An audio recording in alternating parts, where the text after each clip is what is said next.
Today, on behalf of the Kingdom of the Netherlands, I'd like to pay tribute to the men and women who laid the foundations for the United Nations 75 years ago. Not just the statesmen and diplomats, but also the delegates representing workers, businesses, women's organizations, and social and cultural groups. Everyone who helped draft the UN Charter in San Francisco in the spring of 1945. In a radio message, President Truman called them architects of the better world. They came together after half a decade of war and human suffering. The differences between them were great, but they were all driven by an unshakable resolve to build back a better world. Their ambition became reality as more and more countries joined the UN.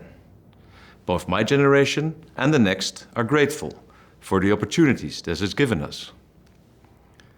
The United Nations hasn't been able to end violence, injustice, and poverty, but it has been able to contain and reduce them. And thanks to the International Criminal Court and international tribunals, impunity may one day be a thing of the past. Billions of people benefit from these achievements in their daily lives. In the canon of world history, the United Nations deserves a prominent place among the greatest forces for good. Now, once again, we face a challenge that knows no borders.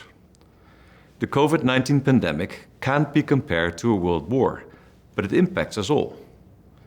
Young people are seeing their future prospects dwindle. How should we respond?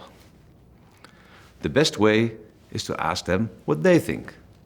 So I'm delighted to give the floor to one of our UN youth delegates, Hajar Yagkoubi. As young people, we can't help but wonder in what kind of world we will be celebrating the next UN anniversaries. We want to live in a world that provides everyone an equal chance to develop their potential, regardless of who they are. We want to live in a world with fundamental human rights, not as lofty aims and fine words on paper, but as a certainty you can always rely on.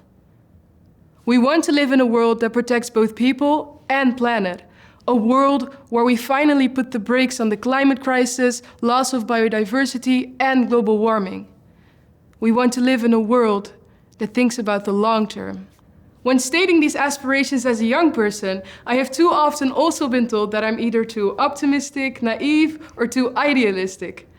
However, all I would like to say to that is, imagine what kind of world we could live in if its leaders had just a fraction of the idealism that we share as young people. What a brave world that could be. So all I want to ask you today is to be brave with us.